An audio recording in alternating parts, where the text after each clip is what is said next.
Hello everybody. So today I just want to quickly add some more information to lesson 7 about navigation in Houdini. And I had a question from Houdini Bob who wanted to know how did I manage to create my network view and my parameters objects view and my viewport set up on this side here. And how did I manage to do that? And I thought it might be easier if I just quickly show you rather than try to explain it back to him in text, because it can be a little bit confusing. Now, there's a number of ways. Of course, I've already got two things set up here which make it easy, but what I'm going to do is I'm going to actually, I think I'm going to kind of delete all of this stuff. Okay, all the stuff that we don't need. I will also get rid of this. So, okay, so what I was doing there was I was just closing down windows that I'm not going to use at this point. And here I'm going to click this little arrow here and I'm going to select close all tabs. So that will get rid of everything off there.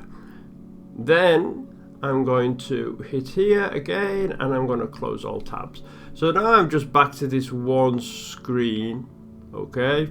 And I need to create actually 2 columns here and a 3rd column here. So I've got 3 columns all together. By the way, when I first set this up, you had that thing called the build view, which if you go into the desktop, you can see that the build desktop is there. And that is what will pop up by default in Houdini in most cases. So let's now go into this little arrow here. And I want to split this pane. Let's do it left and right. Okay, so now I've got 2 columns. I want to create another column. Let's go here again, split it left and right again. Okay, cool. Now I've got my 3 columns. Okay, I can then resize them, just clicking on this little kind of dotted part here. Right, now at the moment they're all in the scene view, in the viewport, which isn't what I want, of course. I want to have my network view right here. So I'm going to hit this little plus button, go to new pane type, new pane tab type, and then I'm going to go into the network view. Okay, and up pops my network view where I can now put in whatever nodes I want to put in. I'm going to either scene view here, it's still there. I want to close that. I don't need that there. Here I'm going to add a new one and I'm going to make this the parameters. Okay, and there's the parameters for my geo node. And let's go in there and create a nice box. Oh, I love boxes. Brilliant. Right, so got the box. Again, scene view is still here. Let's lose that. Don't need it. And I've got this viewport here. Now, you might remember in my previous lessons, I generally have the geometry spreadsheet just down here in the bottom because geometry spreadsheet is extremely useful and you will use it a lot. So let's go into here, click these little arrow down and go to split pane, top, bottom. Yep, it's that one. There we go. I've got the bottom pane. And I'm going to add here my geometry spreadsheet, go down to inspectors, geometry spreadsheet.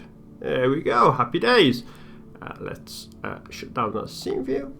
And now I've got something similar to what I've normally set up in my lessons.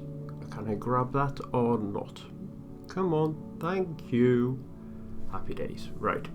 And that's basically my setup. Now I might want to add certain other things like some material editors or something like that, and I can just do that by adding more things right in here. So I want my material palette, for example, and then I can just switch quickly between these here, my material palette and my network view. Now I might want to save that. I don't want to have to set that up every time. It's a real pain. So I can now go into desktop.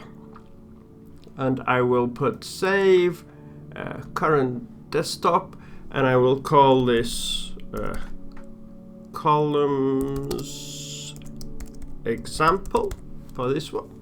Save it.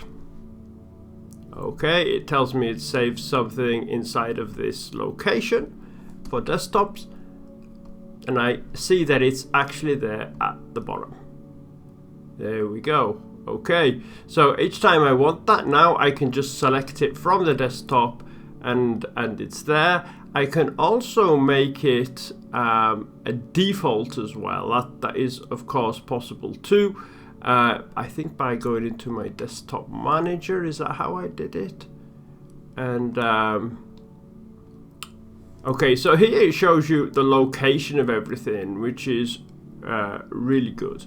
And it will all show, when I click on this, what's that? Okay, I can duplicate it, I can delete it, etc. from here. And this gives me the location of the file where it saved it, in case I need it for something else. In this particular case, I'm using this one here, 3 columns, which I made myself. That's the one that you see in my tutorials. But you've just seen how to create that one too. So I think that's good. Happy days. So you guys have a great day. So me again, I just realized that I forgot to explain something about how to create it as a default desktop. I started talking about it and got distracted. Typical me. First of all, I wanted to quickly show you here this. Let me go into my desktop manager again.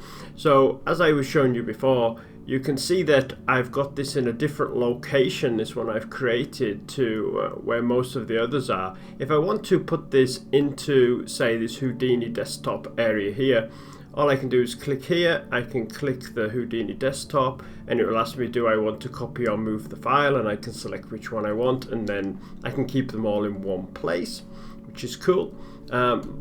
As regard to defaults, I have to go into my preferences for that. So let's go into Houdini preferences. There we go. On the first page it opens up, it'll have general user interface. I can select a bunch of preferences here. There's a lot of them. Let's just stay here. And if I go down, further down, I can see startup in desktop. I click on this and then I could select my columns example, accept. And then each time I load up, I will then get my custom desktop.